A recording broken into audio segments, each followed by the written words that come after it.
नमस्कार, next nine news देख रहे हैं आप। मैं हूं आपके साथ तनुज। लोकसभा चुनाव 2024 के परिणाम जो हैं आने के बाद कहीं ना कहीं सियासत तेज होने लगी। दरअसल उत्तर प्रदेश में भारतीय जनता पार्टी को बड़ा झटका लगा है। समाजवादी पार्टी ने 37 सीटें अपने नाम करी हैं, तो वहीं भारतीय जनता पार्टी इस बार सपा से नीचे आ गई है और भारतीय जनता पार्टी ने मात्र 33 सीटें अपने नाम करी हैं। लेकिन इस बार उत्तर प्रदेश में कुछ दलित नेताओं की बात करी जाए तो उनमें नाम सामने आता है चंद्रशेखर आजाद, स्वामी प्रसाद मौर्य, मायावती और आकाश आनंद।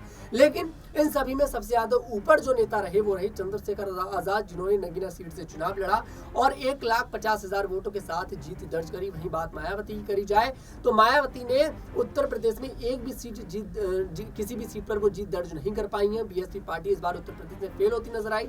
वहीं बात अगर स्वामी प्रसाद मौर्य की करी जाए तो कुशीनगर से उन्होंने चुनाव लड़ा और चुनाव लड़ने के बाद वो हार गए।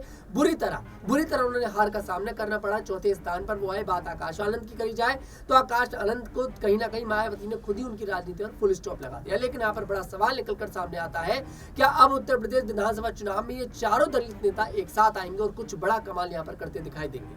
हमारे साथ स्टूडियो में मौजूद है आशुति, बहुत बहुत स्वागत है आपसे। सबसे पहले सवाल यही लूंगा, क्या अगर ये चारों नेता एक साथ आ गए तो क्या बड़ा धमाल यहाँ पर 2027 में करते नजर आएंगे? कितनी सीटें साधने का काम करेंगे, या किसी के साथ ये लोग जाएंगे या फिर अकेले ही चुनाव लड़ते नजर आएंगे एक साथ? देखिए, मुझे लगता है 2027 में हमें नया गठबंधन देखने को मिल सकता है और ये जो नया गठबंधन होगा ये दलितों को साधने के लिए सबसे पहले होगा। मायावती ने, अभी आपको याद दिला दे कि मायावती ने हाल ही में एक ये बयान भी दिया है कि वो मुस्लिम वर्ग को भी साधने के प्रयास में है। यानी चंद्रशेखर आजाद की वो जो रणनीति जो उन्होंने नगीना सीट पर लगाई और जिस प्रकार लेकिन से वो तो ये कह रही है कि मुस्लिमों की वजह से हम वोट हारे हैं, इस बार चुनाव आ रहे हैं, हम टिकट नहीं देंगे मुसलमानों को। ये बात सच है, लेकिन उनको अब अपनी रणनीति बदलनी होगी। उनका ये भी कहना है कि हम अब अपनी रणनीति बदलेंगे, किस प्रकार से हम अपने प्रत्याशियों को कहीं ना कहीं चुनावी मैदान में उतारेंगे, उनको टिकट देंगे और मुस्लिम वर्ग को कैसे साधेंगे, इसके लिए हमें अपनी रणनीति बदलनी होगी। क्योंकि सबसे ज्यादा आप देखें तो चंद्रशेखर आजाद को भी नगीना सीट पर दलितों का तो आप देखें कहीं ना कहीं एक समर्थन मिला है, लेकिन मुस्लिम वर्ग का भी उन्हें कहीं ना कहीं समर्थन मिला। तो मुझे ऐसा लगता है इन तमाम नेताओं का साथ आना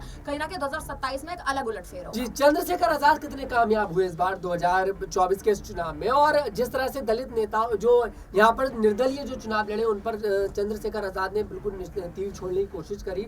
ऐसे में चंद्रशेखर आजाद कितना बड़ा कमाल करेंगे 2027 के चुनाव में? मुझे लगता है कि मायावती से भी ऊपर वो निकलते दिखाई देंगे। आप किस पर क्या राय है? देखिए, चंद्रशेखर आजाद को अगर आप एक उनके इकलौते उन पर बात करें तो कहीं ना कहीं उन्होंने इस बार के चुनाव में आप देखें बहुमत के साथ वो जीते हैं। 1.5 लाख का वोटों का अंतर आप देखें कम नहीं होता तनुज। और सबसे बड़ी बात ये कि चंद्रशेखर आजाद ने जिस तरह से पहली बार वो चुनावी मैदान में उतरे और पहली बार उतरते उन्होंने पहले राजनीतिक अपना जो एक शुरुआत जो उन्होंने की, एक तरह से कहें लोकसभा में जो उन्होंने शुरुआत की, उसमें वो बहुमत के साथ कहीं ना कहीं वहां पर उस जगह पर नगीना की सीट पर कहीं ना कहीं जनता के आप देखें तो एक फेवरेट किस्म के नेता बन गया जो चर्चित है। और सबसे बड़ी बात 2027 के उत्तर प्रदेश के विधानसभा चुनाव में अब रणनीति बदलेगी और मुझे लगता है मायावती भी अपनी रणनीति बदलेंगे। और अगर मायावती और आजाद साथ में आते हैं, आकाश आनंद को एक बार फिर से सक्रिय राजनीति में मायावती री एंटर करवाती हैं, और सबसे बड़ी बात आप देखें कि स्वामी प्रसाद मौर्य का भी अगर पार्टी का कहीं ना कहीं गठबंधन होता है तो मुझे लगता है चारों नेता एक मुख्य चेहरे के रूप में सामने आएंगे और जो कुछ वर्ग हैं, जो पिछड़े वर्ग हैं कहीं ना कहीं जिनको हम कहें, उनको साधने का प्रयास बखूबी कर पाएंगे। जी बिल्कुल, अब देखना दिलचस्प होगा कि आखिरकार 2027 में चंद्रशेखर आजाद, स्वामी प्रसाद मौर्य, मायावती और आकाश आनंद एक साथ काम करते नजर आएंगे या 2024 में जो चुनाव हुए हैं इन चुनावों की तरह ही बिखरे नजर आएंगे। क्या कुछ आपका कहना है कमेंट बॉक्स में जरूर बताइएगा। अगर आपको हमारा वीडियो पसंद आया, हमारे वीडियो को लाइक करें, शेयर करें और हमारे चैनल को